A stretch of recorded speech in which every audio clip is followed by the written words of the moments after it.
శ్రీ పవన్ కళ్యాణ్ గారు question number 762. అధ్యక్షుల వారికి నమస్కారం సార్. ఉపాధి హామీ పథకం అవినీతిని గురించి నివారించిన ప్రభుత్వం తీసుకున్న చర్యలు వీటికి సంబంధించి ప్రశ్న ఏకి సార్. ఉపాధి హామీ పథకంలో మన నారా చంద్రబాబు గారి నాయకత్వంలో గౌరవ ముఖ్యమంత్రి వారి ఆధ్వర్యంలో మేము ఎన్డీఏ ప్రభుత్వం ఏర్పాటు చేసినప్పటి నుంచి ప్రత్యేకించి ఈ జాతీయ ఉపాధి హామీ పథకంలో చాలా అవినీతి జరిగింది అనేది గత సంవత్సరాలుగా విన్నాం అధ్యక్ష. రాగానే దాని మీద చాలా కూలంకషంగా రివ్యూస్ చేసాం. రివ్యూస్ చేసినప్పుడు ఖచ్చితంగా చాలా అవినీతి అయితే ఉంది. దానికి సంబంధించి మేము తీసుకుని ఉన్న చర్యలు ఏంటి ఆకస్మిక తనిఖీలు అధ్యక్ష. ఒకటి, నిఘా సామాజిక తనిఖీ మరియు క్వాలిటీ కంట్రోల్ విభాగాలు నకిలీ మస్తరు జాబితా తప్పుడు చర్యలను గుర్తించడానికి ఆకస్మిక తనిఖీలు నిర్వహిస్తాయి. అలాగే క్వాలిటీ కంట్రోల్ తనిఖీ ఉంటుంది. ఇది రెండవది. ఆన్లైన్లో కేటాయించిన పని నిర్దేశించిన ప్రమాణాలకు అనుగుణంగా ఉన్నాయో లేవో గుర్తించడానికి నాణ్యత నియంత్రణ తనిఖీలు నిర్వహించడం అవుతుంది.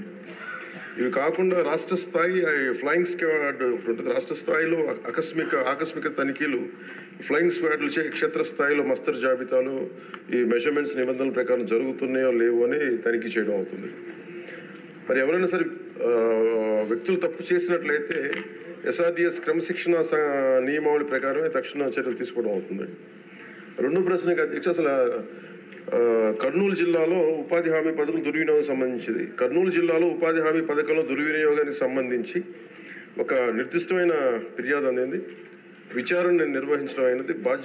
బాధ్యులుగా సంబంధిత ఫీల్డ్ అసిస్టెంట్ దగ్గర నుంచి దాదాపు 39,329.37 మొత్తాన్ని దుర్వినియోగం చేసినట్టు నిర్ధారణ అయింది.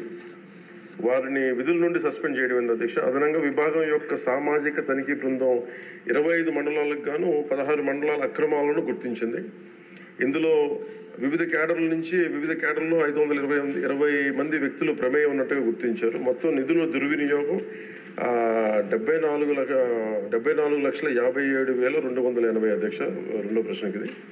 అలాగే మూడో ప్రశ్నకి, అవినీతికి పాల్పడిన 520 మంది వ్యక్తుల్లో 31 మంది ఫీల్డ్ అసిస్టెంట్లు, సీనియర్ అలాగే 12 మంది ఫిక్స్డ్ టెన్యూర్ ఉద్యోగులను కూడా సస్పెన్షన్లో ఉంచడం అయింది.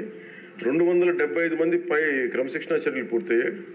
మిగిలిన వ్యక్తులపై వ్యక్తిగత విచారణలు మరియు ఇతర విధానాల ద్వారా చర్యలు కొనసాగుతూ ఉన్నాయి. అదనంగా ఇప్పటి వరకు 13,35,416 రూపాయల మొత్తాన్ని రికవరీ చేయడం అవుతుంది. చాలా సుదీర్ఘమైన చక్కటి సమాచారం ఇచ్చారు.